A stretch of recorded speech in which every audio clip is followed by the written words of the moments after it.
All right, we're going. Here we are. So we're here. I'll kick it off. Usually Phil kicks it off. I'll kick it off. We're here. We have a special guest today, buddy of mine that we know from the stand-up scene, Mr. Harris Stanton. Thank you for joining us on the Nosebleeders. Thank you for having me. Absolutely. So I want to tell the story quickly on Harris, how we met. I was making my rounds trying to do some stand-up, and I was interviewing comedians and people doing comedy projects. And we have a mutual friend named Lance Rizzo who would do a lot of sketch comedy. And Lance had decided to shoot a pilot that he wanted to sell. So what happened was I get a call from Lance, and he says, "Hey, Mike, appreciate the arc you wrote and like some of your stand-up. Do you want to be in this pilot? We have like Jeffrey Gurian, Cameron, and Kevin Meaney's going to be in it." And so I was like, "Yeah, that would be great." How long ago was this? This was Kevin Meaney was alive, obviously. Yeah, so that's like what you're talking 10 years ago. Maybe like 3 years before he died, I think. Okay, yeah, okay. So he says you could be in it. It takes place in a mental home. You have to play a mental patient. I'm like, that's fine. And he goes, but you have to play a compulsive masturbator. So like, yeah, you the guy. I remember. Yeah, I was the guy. So I'm like, Lance, I thought I wrote a good article about you. What are you doing to me? But he brings me in, and I get there, and I'm sitting next to Harris, and I meet Harris, and my goal the whole time was to pretend I was jerking off the whole time. I'm like, Lance, my mom's gonna see this. Like, what are you doing? Doing to me? So fast forward, Harris, I see you at I think it was Bananas Comedy Club, and I'm sitting in the front row. Harris is doing his act, and all of a sudden he goes, "The masturbator." He points right to me. I'm like, "Yes," and everybody's like, "What?" That is like, awesome. So that's where we met, and Harris is great. I just saw you at what do you call it? Comedy Cove. Comedy Cove. Yeah, they just closed, huh? They're closing. I don't know if it's official yet, but yeah, it's very close to closing. Yeah, and that was a nice little place, but I guess they just couldn't keep up with it, unfortunately. So yeah, Comedy Cove. So, been there a while. Yeah, it was a long time. Probably in the 80s, right? I'm not sure, but I know it's been ever since I've been in New York. Now I've been here 20 years, so over 20 years. Yeah. Yeah, not a lot of Jersey spots, but that was one of them. Stress Factory, Scotty's, and so on. So yeah, well, Mike, you remember also that closed. What was that other one that closed? That was in the Jersey area. Rascals. What was it? Rascals. Yeah. I started there with a guy, Bob Gonzo. He was like my mentor. I still talk to Bobby here and there. Yeah, that was down in. They had a few of those. I did one. They had one in Montclair, one in Jersey City. They had a few of them. That was a nice club too. I met a lot of good comics there as well. Yeah. But we're gonna talk sports. Harris, you played a little ball. If you don't mind telling us a little bit about your career. I know we talked before, but just to fill in the audience, you played some baseball. Yeah, fill me in too. Well, I grew up in South Carolina. My uncle, I grew up in a baseball family. My uncle played Major League Baseball, but by the time I got of age to even give a shit about baseball, he was retired and coaching in the Blue Jays A-ball system. So I would go to games when I was a kid, and just kind of got bit by the bug of playing baseball. My father he loved it, so I just started playing, and I stunk at first, as most people do. And by the time I was 13, 14, I started to get a little better. And then by the time I was in high school, I was, still a little green, but I, had talent, and I got a baseball scholarship to play at Spartanburg Methodist, which is so funny because I wanted to go to Spartanburg Methodist. Most people don't want to go to it. They strive to go to four-year schools, but I wanted to go there because Reggie Sanders and Mookie Wilson, all these guys from my area, and went to that school, and they're always ranked in the nation. They got a great baseball program, so I wanted to go to Spartanburg Methodist Junior College, and I got a baseball scholarship there. And that's probably one of the first little dreams that came true in my life. Was I wanted to go to that school, and I got to go to it. And I played with Orlando Hudson, who also went to Spartanburg Methodist. I played Bush League with Orlando Hudson. Matter of fact, I was a year ahead of Orlando, and I was playing some of the Bush League, and his father was our first baseman. And he said, "Hey, my son," and we played against him in high school. And he said, "My son want to come down and ask you some questions because he's coming to Spartanburg next year." I said, "Oh, cool." So Orlando came to ask me about how college baseball was. And he ended up going to the Major League All-Star game and having a great career. Yeah. No, wow. All right. So I got drafted by the Cubs my freshman year. I got drafted in 95, 90, some of 95, I think. 96, I'm sorry, by the Chicago Cubs in the 52nd round. And I was a draft and follow, which they want you to go to school another year and then see how you do it, and they'll sign. But what I didn't know at the time, if I'd have known then, is that anytime they draft you, even if it's a draft and follow, if you want to play, they have to offer you a contract. Gotcha. But my scout was saying, "Hey, go to school another year." He didn't tell me I could sign if I wanted to. He just told me to go to school another year. But it was probably the best choice. But I don't know. Who knows what happened about a sign? I don't know. They probably gave me like $5, and they would let me play. You have a bobblehead now. And if I go, and they gave me like $5 if I went 0 for 10, I would have got released. That is the real thing, man, because I've heard a lot of those stories that unless you're like a first round draftee, they don't pay you anything. They basically are just like, get your own bus ticket, get to the field, and we'll see what you can do. Like, they do not care. Even now, they do that. Yeah. No, they. I mean, don't get me wrong. They'll get you a plane ticket to spring training, but your performance on the field really matters, in all sports. But when you're a low round draft pick, you have to. But if you have a good attitude and you're working really hard, you get a little bit more leash. Yeah. Oh. I hear. Actually, minor league players, they only won housing rights, like I think it's 2 years ago or 3 years ago. But before this, they had to do what was called host families. Did you ever have to stay with a host family? No. But they don't do that anymore. As of I think 2 or 3 years ago, the major league teams have to provide housing for their minor league players. But that wasn't a rule until like 2021 or something crazy. Like all the money they make. All the money that's in baseball, you can't put up the players in a little place. They're all 19-year-olds. You could build like a cheap dorm style building and just house. Absolutely, they make billions of dollars. They make so much money, especially now. Yeah, no, especially with those TV deals. They giving Shohei $700 million, and you can't. Yeah, you can't give a guy a twin bed and a microwave. Get the fuck out of here. Exactly. I'm with you on that, man. I am. That is, I worked for MLB.com as an editor, highlights editor, and they told me you get free MLB.TV. Are you lucky? I did at the time, but I couldn't get the Yankees. It was black. It was the what do you call it? The blackout. So I couldn't get. Yeah, but you can watch You can watch the Yankees on the Yes Network. Yeah. Now I have the app. I use the app, but back then I couldn't use the app because of the restrictions, because of the local cable rights. But I was saying, like, when they interviewed me, they're like, this job doesn't pay much, but it looks good for your resume, which was true. But again, I was saying the same thing, like all the money this league makes, and like your editors were putting out highlights to promote the league. We're making the part of what people see first, and they didn't pay. So the owners like their money. I guess they don't want to give it away. A lot of those big corporations say that shit. I used to work for Disney. They said the same thing. I had a friend who worked his absolute nuts off to become a professional video game designer. He got to work for Nintendo and quit in like 6 months because they don't pay shit.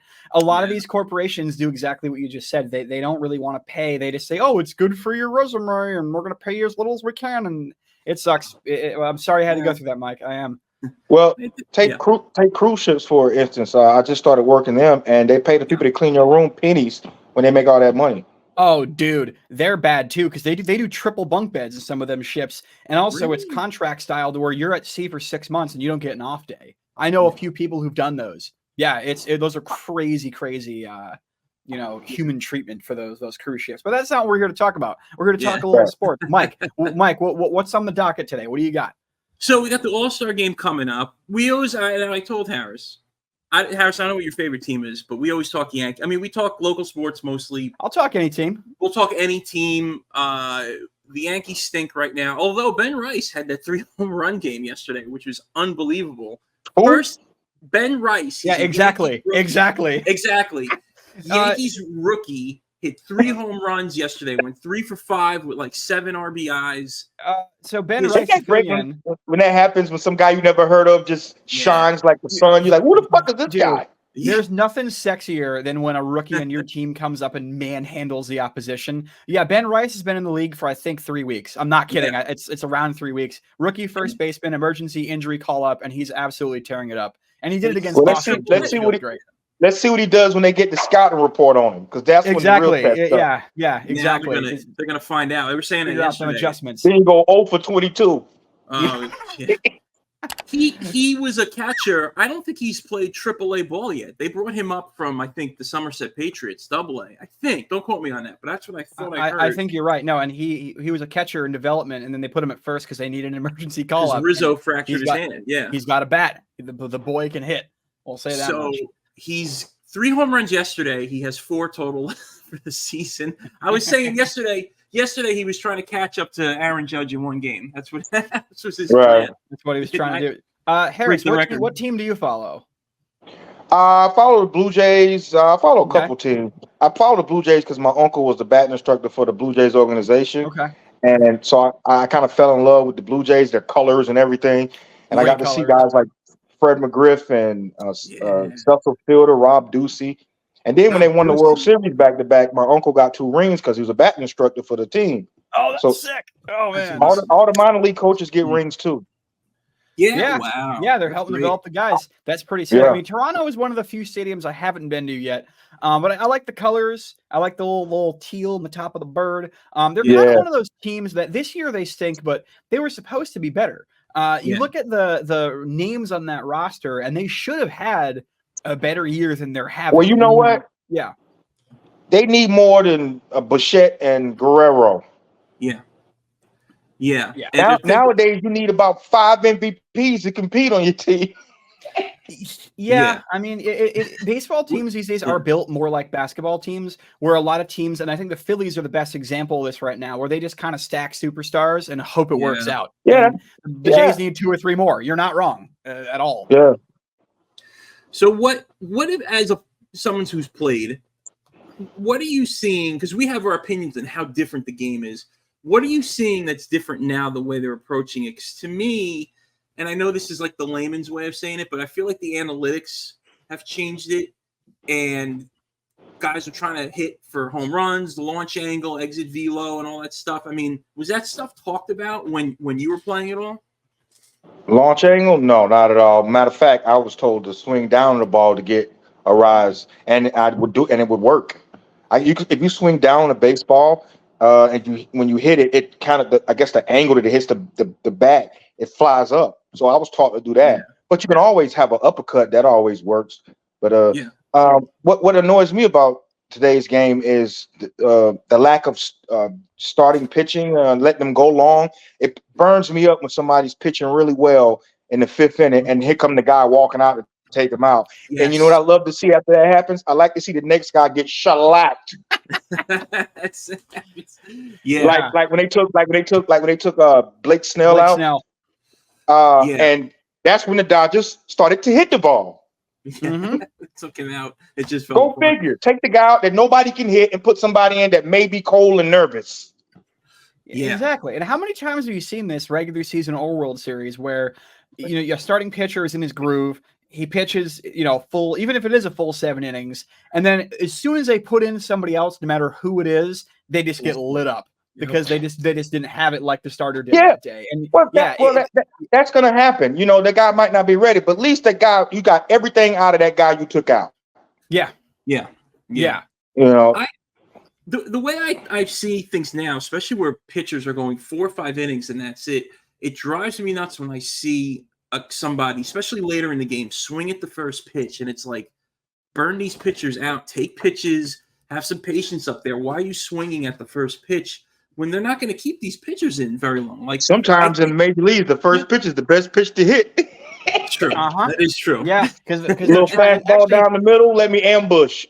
Yeah. I'm not going to let you get to that cutter and sinker. I want to ask you about that actually. So I've heard this from like kind of announcers who played. I never played at that level. Is it kind of truer now that pitchers try to get the 0-1 count on you right away, as opposed to back when you played? Maybe they were a little bit more, I'd say, about the finesse. Has that always been a thing where pitchers always try to 0-1 you every time? Because I feel like most pitchers that's the idea of pitching, right? You want to stay ahead because when you stay ahead, you got the hitter on his heels. Mm-hmm. You know, so if you want to get that, when you get that first strike in there, then you give yourself some moving room, a couple pitches to maybe make them chase or whatever. Yeah. But yeah, so pitching, you should try to, from my opinion, you should try to stay ahead. You know, and you know, if you're gonna throw a first pitch strike, let it be on. You know, don't let it be down the middle, of course, but let it be, you know, somewhere on the edges or something. Foul it off or what, especially when you throw gas. When you throw gas, you can throw a fastball anytime you want to. Mm-hmm.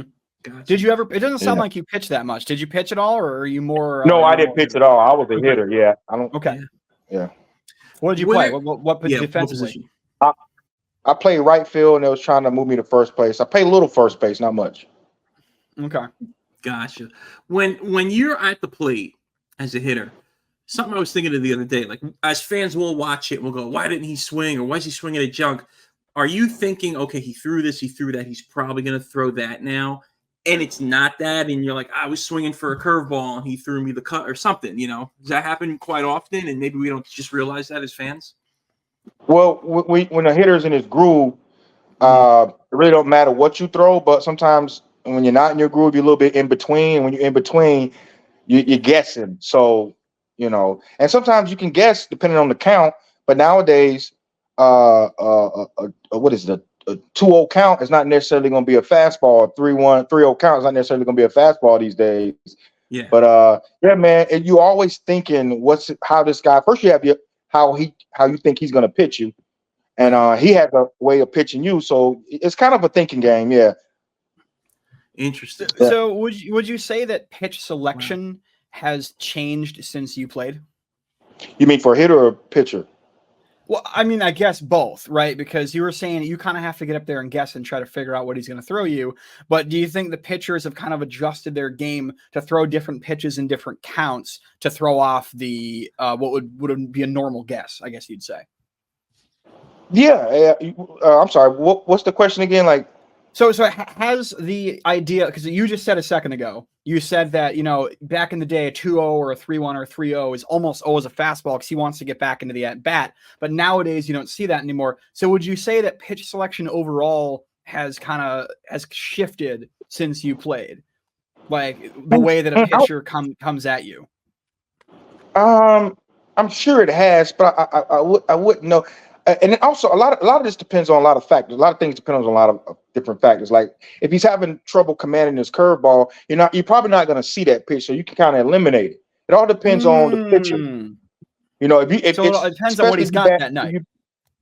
If you batting fifth or sixth, you get to see a lot of hitters, and you get to see what he's doing. And pitchers have tendencies too. And if you like to try to crowd guys with a fastball in and walking up there, you got to be looking for a fastball in at least one pitch. Mm-hmm. So you know. It's a guessing game, and you can see where the pitcher's at, you know, first couple batters, and then sometimes the hitter will come back and go, man, he's really commanding his fastball right now, or he don't really have a command of his changeup, or so you can kind of eliminate those pitches. And if you only got 3 pitches, then you can eliminate one, and you can look for a fastball in the other pitch. So yeah, where did you bat? Were you a cleanup guy? Were you a mid-order guy? Were you leadoff? Yeah, what they usually put you?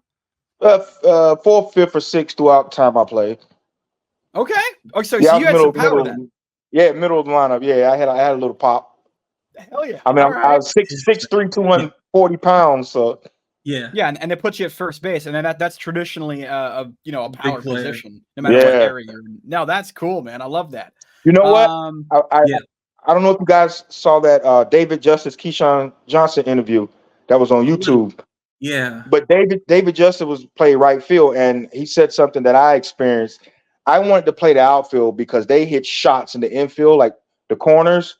You know, second base and shortstop is a little bit further away from home plate. So when they moved me to first, I did not want to go. So I tried to increase my speed so I could stay in the outfield. By the time the ball got out there, the grass done floated up a little bit. Yeah. But at first base, those left-handed guys, they hit some fucking shots, man. Yo, especially nowadays with the way that we track exit velo and all that stuff. Yeah. I mean, they call third base the hot corner for a reason, because like most people are right-handed. That has to be just a scary position to play. Oh yeah. You know, can you imagine a guy your size up there. You playing third base, and Frank Thomas is hitting. Forget it. Yeah, no, absurd. That's Yeah, and it's Aaron exactly. Judge now. Yeah, Yeah, I mean, you have Aaron a fraction of a Judge, second. Stanton. Yeah, exactly. No, that's crazy. So that's interesting though to see that the way they took kind of your makeup and they tried to kind of mold you into a different position. That's interesting. And now with the exit velocity, they're giving a lot of guys hits when they should be errors because of the velo, the exit velocity. I'm like, well, it doesn't matter if it was hit right to him. I don't give a fuck how fast it's coming. He should have got it. He should have caught it. Hit him in the glove. What the hell? Yeah. Yeah, exactly. Oh, it was 110 off the bat. That's a hit. Even the commentators don't like that shit. It was like, that's a hit. It was right in his glove. I feel like that's being generous to the fielders because it's basically saying like, look, there is no possible way that a human could react that quickly. So like, what, you're going to give a guy an error because he couldn't react to a ball in 0.4 seconds or like whatever the reaction time would have been. And then you see Arenado make that play. Yes. So if Arenado can make it, you can make it too. You just didn't. Right. Yeah. Right. Yeah. I just remember a story about Keith Hernandez.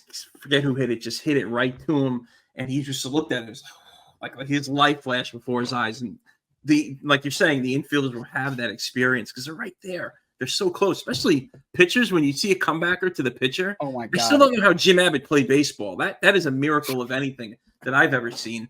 I mean, put that guy in the Everything Hall of Fame because that's incredible. That's overcoming the odds, baby. As a fielder, we playing third, short, second, or first. A line drive is fine. It's them little tiny hops at 110 miles an hour is what's yeah, a little sharp hop. Yeah. Do I put my glove down or do I lift it by 4 inches? Because that's gonna determine how this play goes. And no, it's a game of inches. I remember Miguel Cabrera in spring training. He was playing third, and one of those short hops broke his orbital bone. Oh God, yeah. I don't know if you remember that in spring training, and Mickey was like, "I could take a punch." He had a black eye, and the interview was like, "I could take a punch." Speaking of taking punches, Mike, I believe you have some show and tell for us this evening. Good segue, Phil. See, he's a comic because he knows how to say. I know you guys last year did the Tim Anderson fight, huh? You guys did the Tim Anderson fight last year? No, with Gimenez or whatever his name was. That shit was hilarious. We didn't. The one with no, it wasn't Gimenez. It was the guy. It was Jose Ramirez. That's right. I was gonna say very generic Spanish sounding. Oh, when I knocked him out. Yeah, we didn't do that one yet, but we will one of these days. That one was epic because you could tell that Jose, like straight up, has at least one relative that taught him how to box, and because that was just a clean one and done. That was a crazy. To me, it looked more like a glancing blow. It didn't look like a glancing blow to you. He was already falling back. Yeah, I mean, he caught him though. He did catch him. Yep. He got a good hit, and some guys say they know how to fight, and some guys know how to fight. Dude definitely had never taken a hit like that before, because I wouldn't want to get punched in the face by Jose Ramirez. Personally, he hasn't been the same ever since that fight. He ended his career essentially. All right, so what do we got, Mike? So you were drafted by the. I knew you were affiliated with the Cubs in some way. Drafted by the Cubs, but you played minor league ball with the Cardinals. Am I correct? Is that what you said? No, I went down to spring training with the Cardinals. Went to spring training. Okay, so we got a classic weird crazy brawl from '74. This has been making its rounds on social media between the Cardinals, Bill Maddock, and the Angry Hungarian. What the heck is that guy's name? I tried to look it up and I forgot already. 1974. Let's just take a look. Only the contenders who take a pen. I had real quick. I had to mash this up from like 3 different videos to get the full thing. So basically, what's happening here is the batter does not stay in the batter's box because the pitcher. What the heck? I gotta look up his name. He was known as the Mad Hungarian. Had all these antics on the mound. Yeah, I heard of him. Yeah. He was meditating on the mound. So the batter goes, "Well, if he's meditating, I'm gonna go meditate, and we'll take it from here." Okay. So he steps away. He's like, "Look, I'm gonna go meditate. I'm not dealing with this right now. This is ridiculous." Now I'm like, "No, you got to go play." So now the manager gets involved. He's yelling at him, "What are you crazy?" And I believe Jose Cardinal, Yankees former first base coach, he gets involved. So now look, we're just gonna go to the plate and pretend to hit. The manager's arguing. Pitchers are coming in, and the umpire is calling strikes. And now the fight. Oh my God, it's hilarious. I never saw this. This is insane. And now it's an all-out brawl. This is a good one. Oh, wow. Yeah. This has been going around on Instagram a lot lately. I had to piece I've this never together. seen that where there's two I've guys. never seen that before. It's ridiculous how they were both in the box. The umpire told the pitcher to pitch, and he was still calling strikes while the manager's arguing. That's really funny. Yeah, and it's got a little ugly here. We'll go back and play it again, but this is 1974, and forgive me for not having everybody's name. Nobody had names on their jerseys on the Cubs back then, so I don't know who's who, but look at this. He's like, pitch. He's like, go, pitch. He's calling strikes. Both batters trying to get, look, they're both trying to hit. What was the other batter doing? I don't know. It was a That's total crazy. meltdown. That is, I mean, your follow through is going to hurt your teammate. I mean, Yeah, we're going to hit each other. Although, you know what? Really funny. Yeah. Go ahead. Go ahead. Say. No. I was just thinking it'd be funny if you had one guy from the left batter's box and one guy from the right batter's box. Yeah. That'd be really funny if they ever did that. Anyway, what were you saying? No, I was like, this is just as funny as the time Albert Bell took a ball for ball 4, and he was like, "Nah, I'm not taking my walk." Yeah. He said, "Yo, you gotta go to first." He said, No, go ahead. And then he told the pitch the ball. Didn't he get hit? Right? Didn't he get Oh, hit? yeah. He did get hit. He got hit. They tried to And he's send like, him "Nah, I'm first. He's good. like, Pitch the no, ball." I want to hit. I'm gonna get this guy. Yeah, that's really funny. That's being a That's a gamer funny- and a half right there. We might Yeah. have to look at that one. Yeah. I think I'll tell you another one. Go ahead. Yeah. This happened last year. What's that pitcher for the Houston Astros? Filmer Valdez. He's a great pitcher, but when he gets rattled, he kind of loses it. I don't know if they were playing the Blue Jays. That's why I saw it. And the umpire had called a bad call on him, and the guy got a walk. So Frammer got upset. And I think there was a man on first and second. George Springer hits a ball to right field. Frammer Valdez, you know how you're supposed to run back and cover the back up the home plate? He started walking towards the dugout. Ball almost hit him as he walked towards the dugout, coming in to get the last out. He had gave up. He had tapped out of the game. It was so funny. No, He was supposed to go behind home plate to back up the home plate, but he just went to the dugout. He's like, not, we're done. In the middle of the game. I got dinner reservations at 9. I got to get out of here. Yeah, Exactly. That's exactly it. It's almost like he's right. like, I quit. I don't want to play anymore. Yeah. He literally took the ball and went home. That's actually exactly. in the outfield. But yeah, like when you was a kid, it didn't go your way. You just went home. He just went home. This fight would never happen today. That's what he was doing. No, Yeah, this would never happen today. This one because of the pitch clock. They would be. Yeah, but this is just old Astro turf. Well, Mike, what year was this? 74. Okay. Yeah, it looked like the 70s. They got the V. And the other batter almost hit the other batter. Yeah, I love how the pitcher threw inside, so you see both guys trying to dodge the pitch. Yeah, right. That's really funny. There's two guys at the plate. The ump is That's like, hilarious. ball. That is amazing. He tucks out. And he threw in the fact the pitcher's like, "No, I'm getting a 2-for-1 with this," and just heaves it at him. That's funny. Insane. That's exactly. Really, this is a good one. This is a good I one. like this. That was so we're really gonna go to that, and this is just as crazy of a brawl. I had to put everybody's name on the screen because there's so many moving parts. I had to look this up, so I did a little bit of better job with scouting this. We usually watch these just for the fight and find some funny moments and look at the old way people dress. This one, we're gonna break this down. So here we are. Let's go back here. This is Tigers versus Twins. I looked this up. May 14th, 1982, 4th inning. The pitcher is Pete Redburn against Chet Lemon, one of the best names ever. Chet Lemon. He throws at Chet Lemon, and here we go. Whoa. Chet Lemon charging the mound, and this is an all-out fight fest. This is intense, and I'm surprised nobody talks about this anymore because it gets ugly. Well, and then that's why this show that we do, Mike, I think is fun because there's so many fights that people just forgot about. Yep.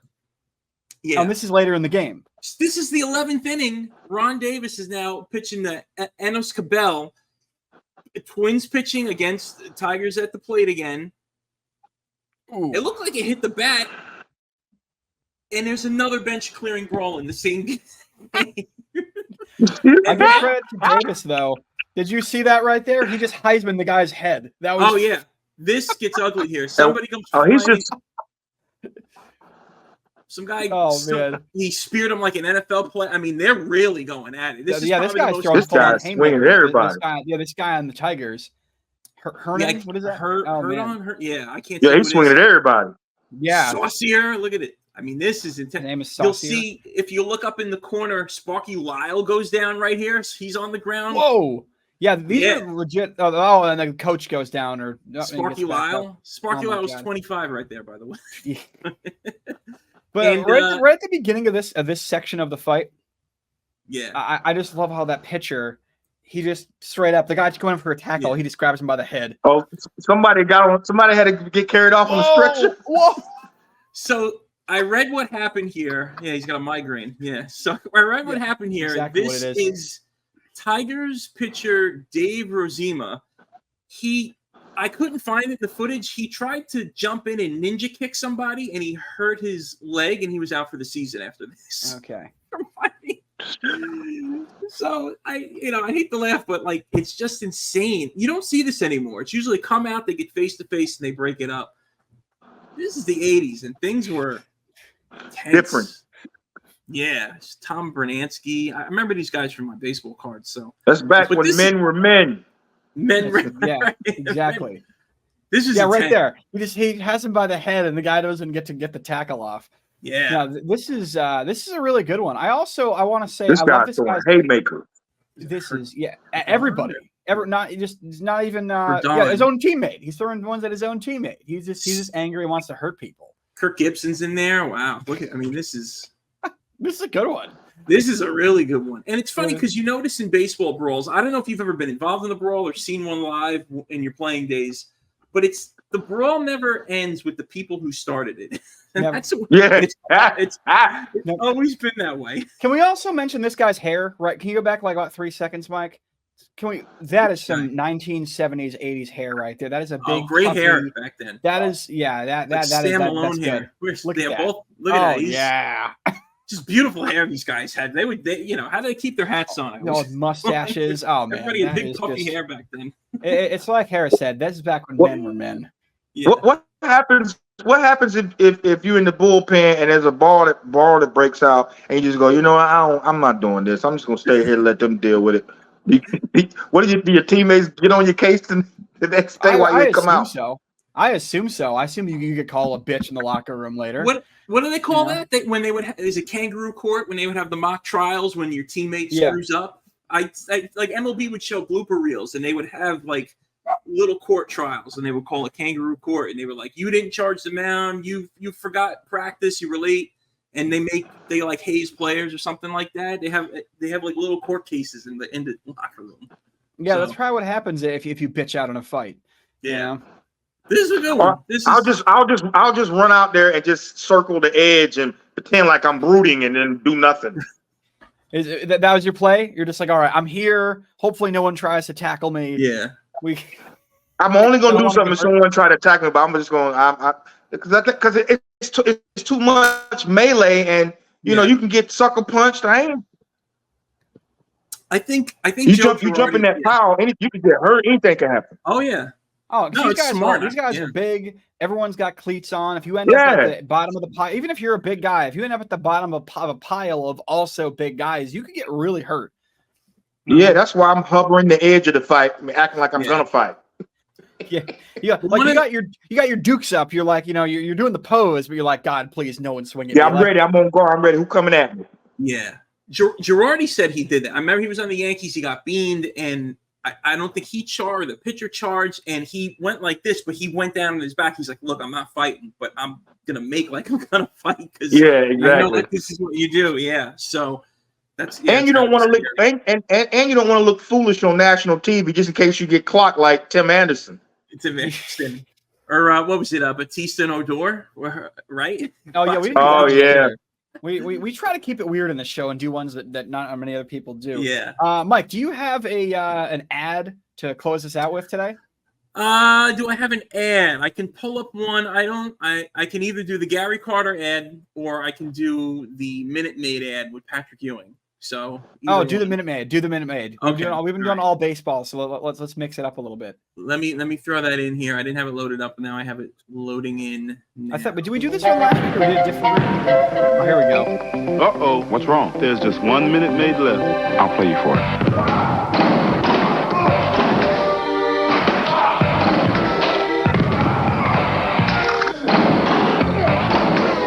Yo, great game. Yeah. Yeah. I got thirsty just watching you guys.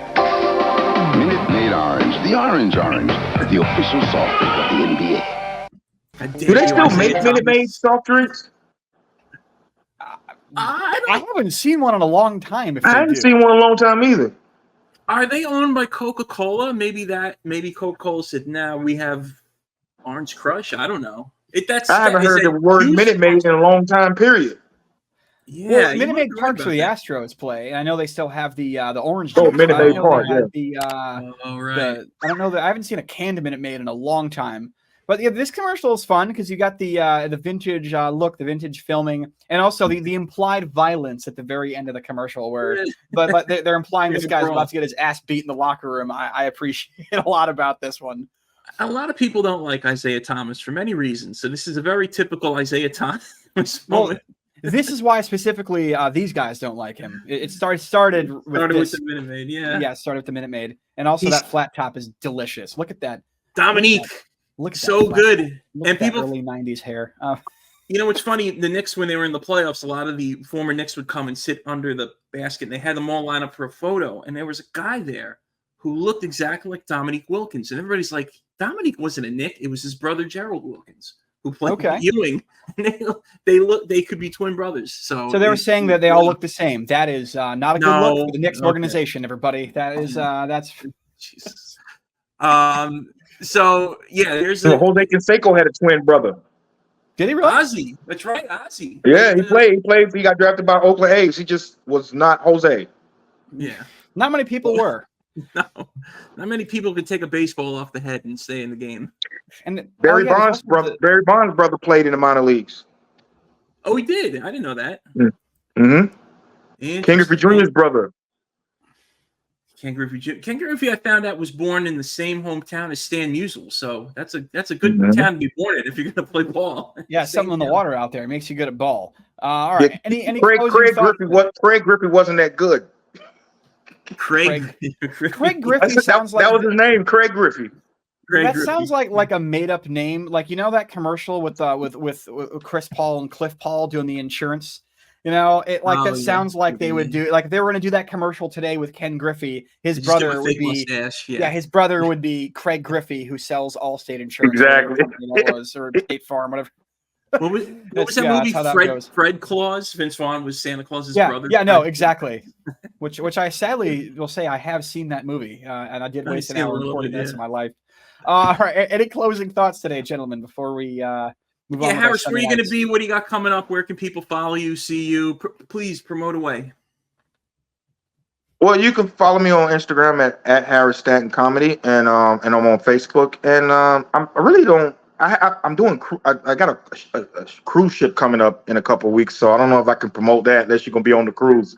But I'm all around the city, just not nothing in the near couple Book your weeks. tickets for the Royal Caribbean today to see Harris. Yeah, and you got an album too, right? If people want to get your album, yes, I do. Thanks for reminding me. I recorded in 2017. It's still out there. You can get it on all platforms, and I'm about to record another one soon. So, where you doing that? I'm looking for a venue, but I'm as soon as I get it, then I'm gonna record. Excellent, awesome. Well, thank you so much for being a guest. Appreciate it. Thank you for your time, man. This is really insightful. I really enjoyed hearing about your adventures, man. This was cool. Thanks, man. Nice meeting you too. You too, man. All right, have a good night, dude. Peace out. All right, I'll talk to you later, Mike. Yeah, thanks for having me. Anytime. Thank you so much. We'll talk soon. Compulsive masturbator. All right. Bye.